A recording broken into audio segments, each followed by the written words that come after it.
और अब खबर अब आपको दिखाएं किसानों को लेकर। किसान जो हैं वो लगातार प्रदर्शन कर रहे हैं हरियाणा में किसानों की गिरफ्तारी को लेकर।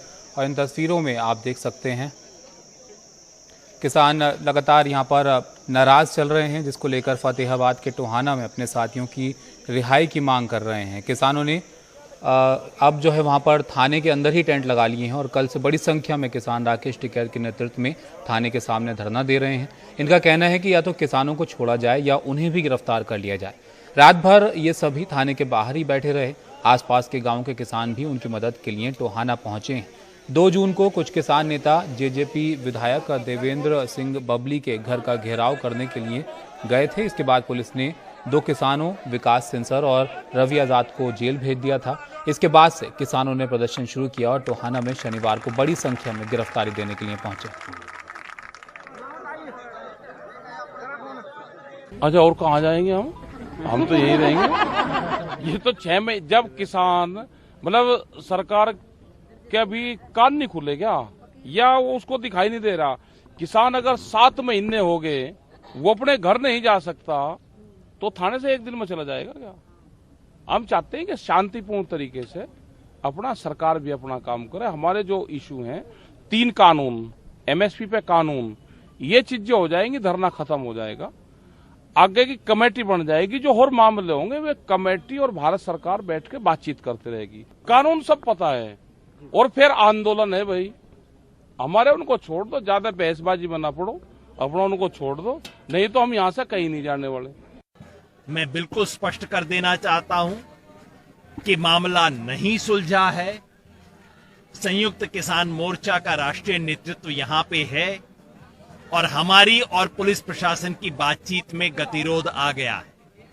हम यहां बात सुनने नहीं आए हैं, हम यहां समाधान करने आए हैं। हजारों किसान यहां इसलिए आए हैं कि ये प्रकरण समाप्त हो। हम खुले दिल से बात करने को तैयार हैं।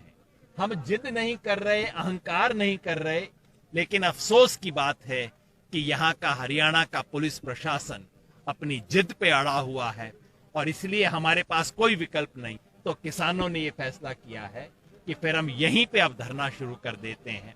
हम बैठ गए हैं और जब तक ये मामला नहीं सुलझता अब किसानों को यहीं अपनी छावनी बनानी होगी, यहीं धरना देना होगा। शांतिपूर्वक तरीके से करेंगे, लोकतांत्रिक तरीके से करेंगे, कोई गलत कदम हमारी तरफ से नहीं उठाया जाएगा। लेकिन इस संघर्ष में सफलता लिए बिना किसान यहां से नहीं उठे। और अब खबर बिहार से। बिहार में ब्लैक फंगस के मामले भी तेजी से बढ़ रहे हैं और इससे हो रही मौतों की संख्या भी। ब्लैक फंगस के सारे मरीज पटना के 2 प्रमुख अस्पतालों एम्स और IGIMS में आ रहे हैं, क्योंकि बिहार सरकार के 2 बड़े अस्पतालों PMCH और NMCH में ऑपरेशन के लिए औजार ही नहीं है।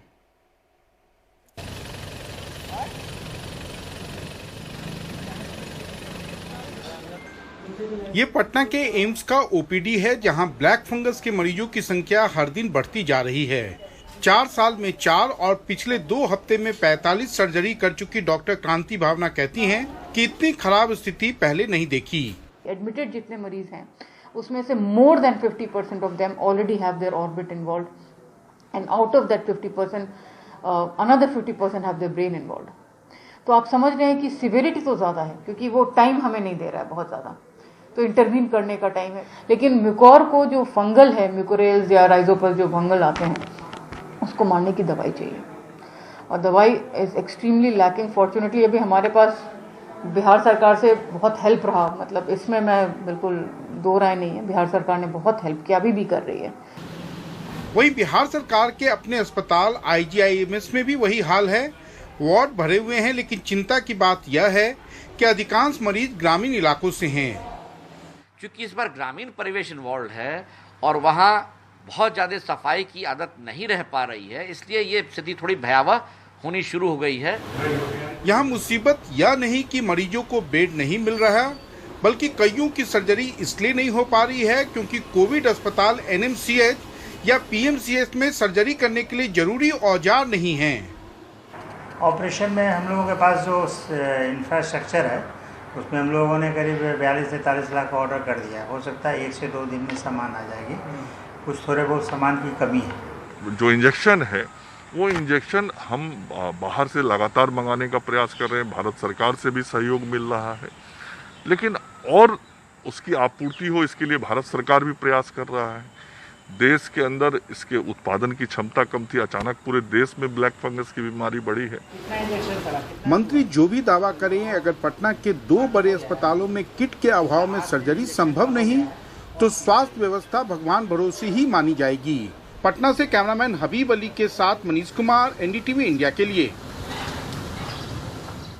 कोरोना की दूसरी लहर के शुरुआत से ही महाराष्ट्र के सारे धार्मिक स्थल बंद हैं और इसका सबसे ज्यादा असर धार्मिक स्थलों के जरिए रोजगार चलाने वाले लोगों पर पड़ा है।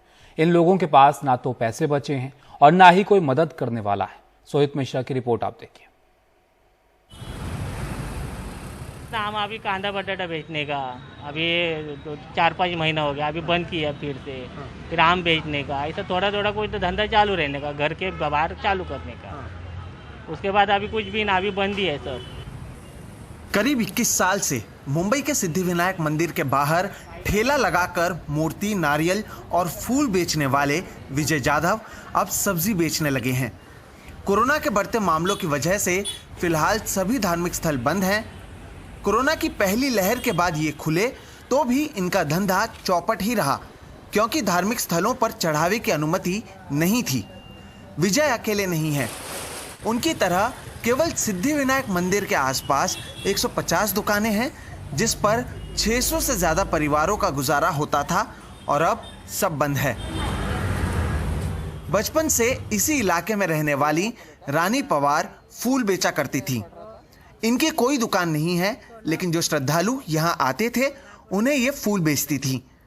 1.5 साल से हालात खराब हैं। कुल 4 बच्चे हैं जिनकी पढ़ाई भी छूट गई है। घर कर्ज पर चल रहा है और मजबूरी में भीख तक मांगनी पड़ती है।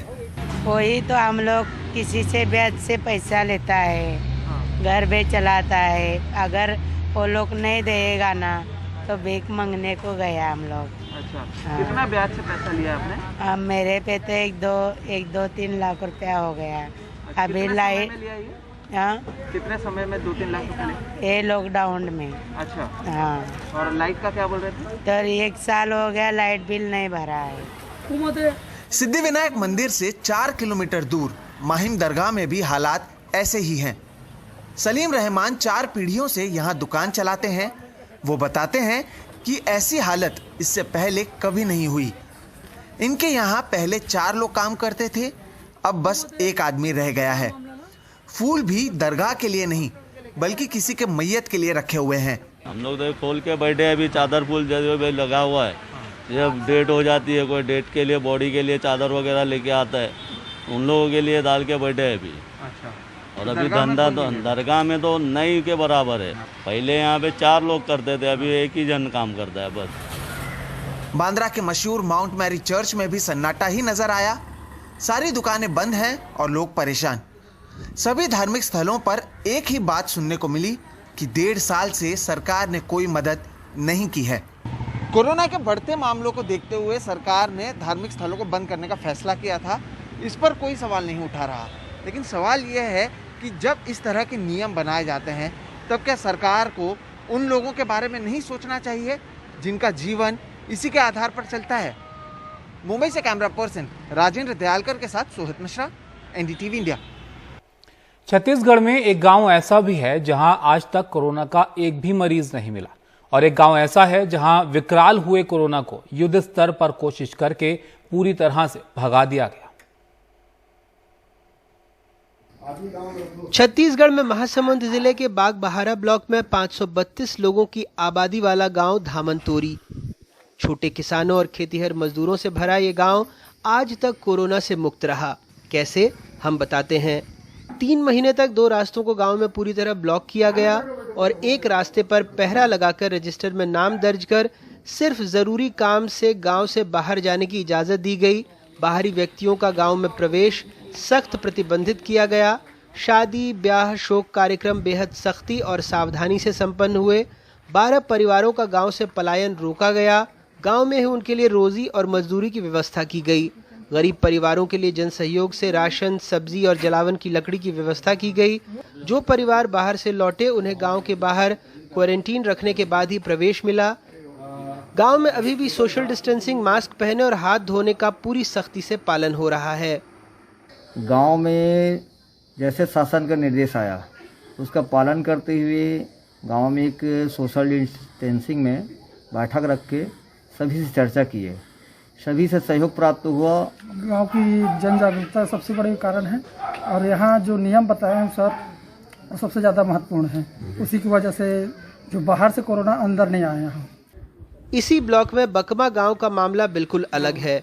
2586 लोगों की आबादी वाले इस गांव में कई लोग संक्रमित हुए, लेकिन घर घर जाकर टेस्ट हुआ, बीमारों को अस्पताल पहुंचाया गया।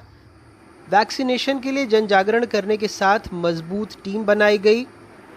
दूसरे राज्यों से आए 59 मजदूरों को क्वारंटीन सेंटर में रखा गया। आज कोरोना गांव से भाग चुका है। हम लोग यहाँ 90-95 लोग पॉजिटिव आ गए थे, लेकिन सभी का समय पर इलाज हुआ और आज सभी स्वस्थ हैं, ठीक हैं, अच्छे हैं। घर घर जाकर जांच किए, मोहल्ला में बैठ के जांच किए, अपने पंचायत भवन में बुला करके लोगों को इकट्ठा करके जांच करवाए। एक बहुत अच्छा पंचायत का एक समूह निर्मित होकर पंचों के द्वारा सरपंचों ने और सचिव, आंगनबाड़ी कार्यकर्ता, मितानिनों ने निचले की जितनी अमला है वो एक बेहतरीन कार्यकलाप किए। शासन के सारे निर्देशों का पालन किए। जो भी बाहर से आए उनको प्रॉपर टाइम में क्वारंटाइन रखा गया। होम आइसोलेशन के नियमों को कड़ाई से पालन किया गया।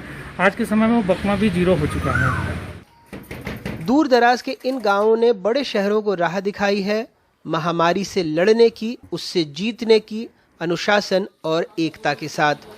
महासमुंद से कृष्णानंद दुबे के साथ अनुराग द्वारी, NDTV इंडिया।